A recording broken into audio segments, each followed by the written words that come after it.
Bonjour et bienvenue dans cette nouvelle vidéo où je vais vous partager les affaires que je vais prendre pour mon séjour à la maternité. Si cela vous intéresse, j'ai également fait une vidéo sur les affaires que j'ai pris pour bébé et je ferai ensuite une autre vidéo sur les affaires pour la salle de naissance. J'ai d'abord pris une robe en jersey de coton toute simple qui a des boutons au niveau de la poitrine. Je l'ai chinée sur Vinted. Elle est de la marque Only Maternity. Je l'ai pris en taille XS et elle a l'air vraiment très agréable à porter. Elle est toute douce et je me dis que j'aurai pas trop chaud avec vu qu'elle est relativement légère. Elle est également ample, donc elle me semble vraiment confortable. Seul petit bémol, c'est que les boutons sont pas hyper simples à ouvrir, mais bon, au prix que je l'ai payé, je me dis que ça fera très bien l'affaire. J'ai également pris une autre robe. Elle m'a été vendue sur Vinted en lot avec une autre robe similaire verte. Les deux ont été achetés par la Vinti sur Shein. Je suis pas fan de ce site, mais là pour le coup, je trouve qu'elles ont l'air vraiment très confortables, amples, légères et cache-cœur, un cache-cœur assez décolleté qui permet facilement la possibilité d'allaiter.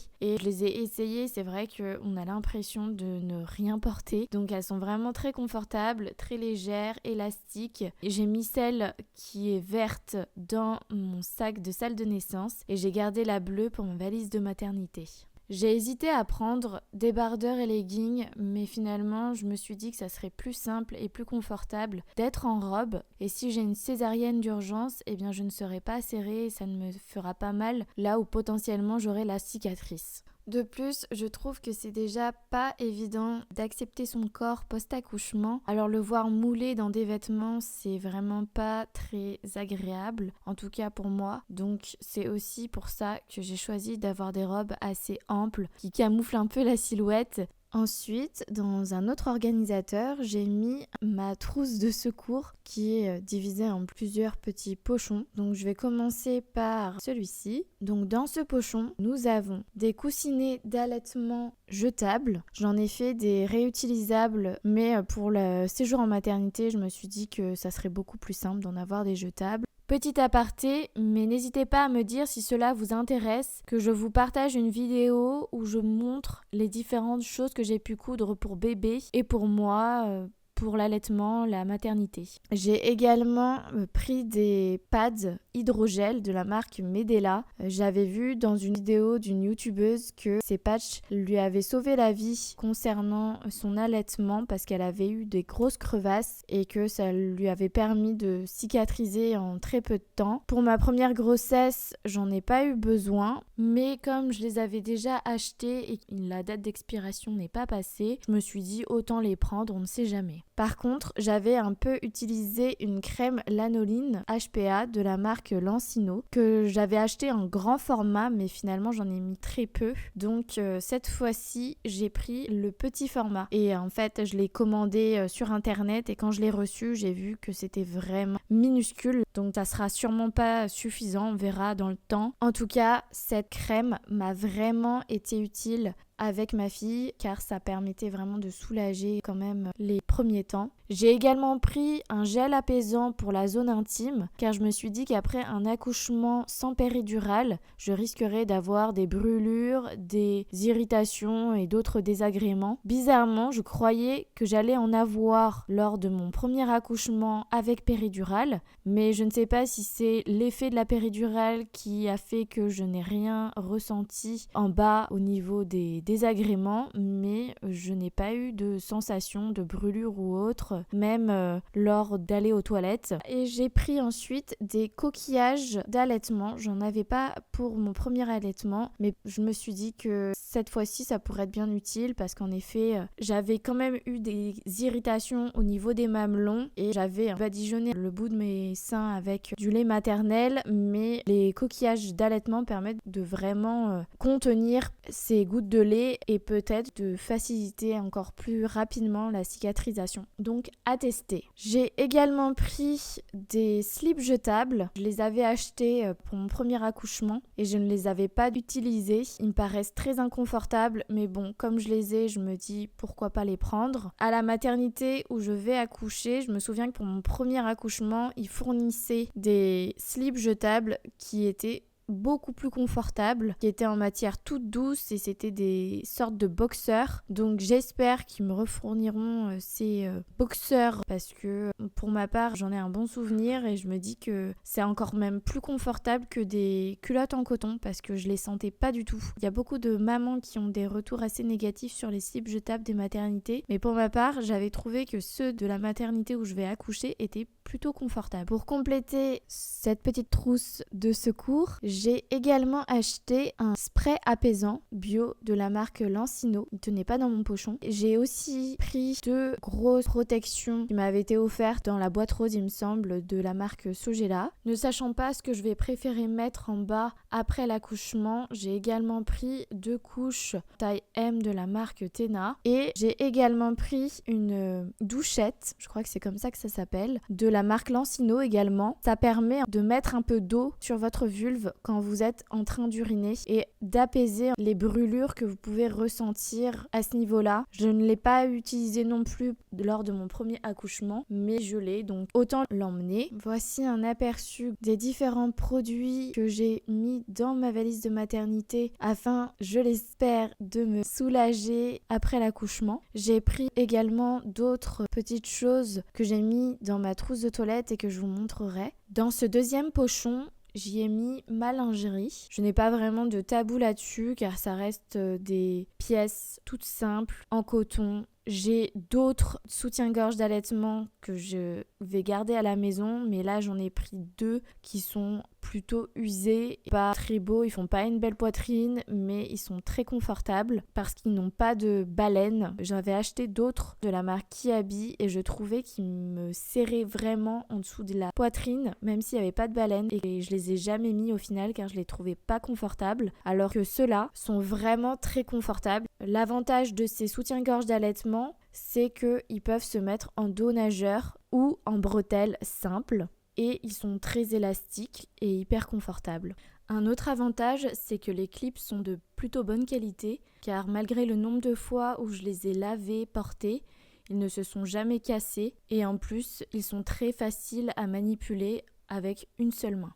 Vérifiez bien, surtout quand vous achetez des soutiens-gorge d'allaitement, le confort et surtout qu'il y ait cette petite bande de tissu qui permet de retenir la bretelle. Parce que oui, ça peut paraître évident, mais il y a certains soutiens-gorge d'allaitement de piètre qualité qui n'ont pas cette petite bandelette là et du coup vous perdez votre bretelle. Ceux-là, je les ai portés de jour et de nuit. Mais ils présentent quand même des désavantages. Ils ne sont pas flatteurs pour la poitrine, ils ont tendance à l'écraser et je pense que pour une poitrine plus conséquente que la mienne, ils n'apportent pas un soutien très optimal car le tissu a tendance à se détendre dans le temps. C'est pour ces raisons que j'ai décidé de m'en racheter cette année des Ampliform de la marque H&M. Je ne sais pas ce qu'ils valent, mais j'ai espoir qu'ils apportent un meilleur maintien et qui soit plus galbant au niveau de la poitrine. J'ai également pris une paire de bas et une paire de chaussettes de contention car même après la grossesse, il est indiqué d'en porter plusieurs semaines en postpartum. J'ai également pris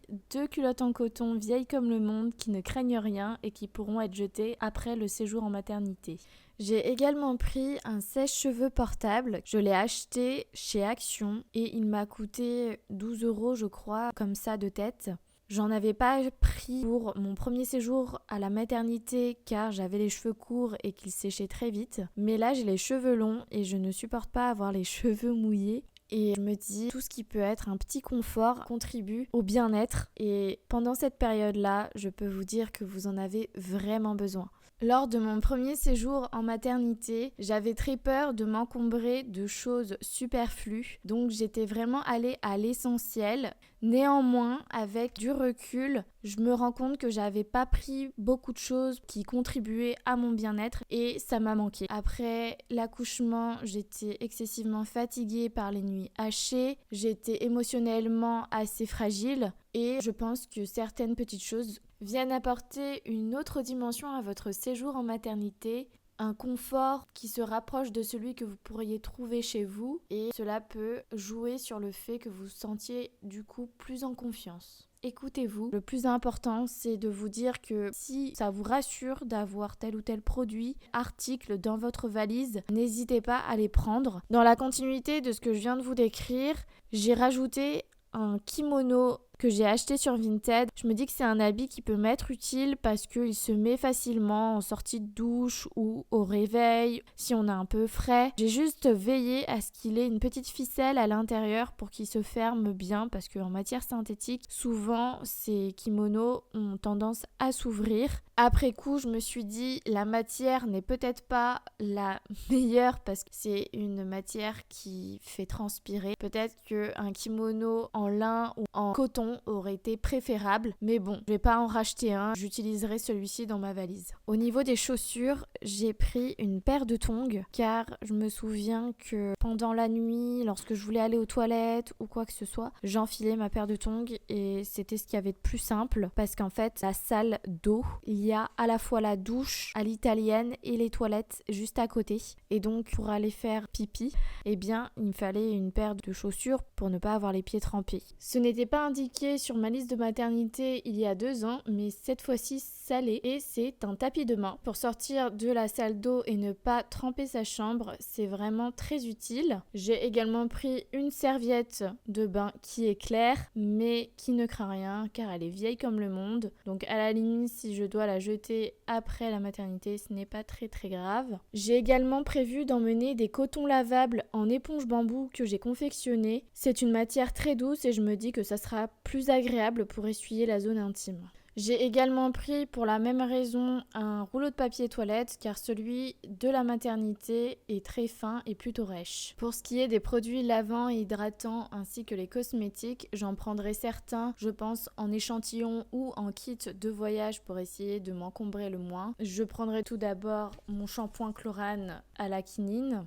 mon huile lavante Uriage, un échantillon de gel lavant intime Sogela antiseptique, de l'huile d'amande douce et mon baume Lipicard de La Roche-Posay. Donc ça, c'est essentiellement pour le corps. Pour le visage, je prendrai mon eau florale à la rose de chez Corinne de Farm, mon sérum contour des yeux à la caféine de chez Aromazone, mon sérum pour le visage de chez Yves Rocher qui est hydratant et ma crème riche de chez Yves Rocher également. Sans oublier la crème solaire pour le visage de La Roche-Posay Antelios. Quelques petits effets maquillage, donc ma bébé crème, mon anti-cerne, mon blush et c'est tout. Pour le reste de la trousse de toilette, cela reste très basique. Brosse à cheveux, brosse à dents, dentifrice, déodorant, huile démaquillante, coton démaquillant lavable, nettoyant pour le visage et coupe-ongles. Pour la nuit,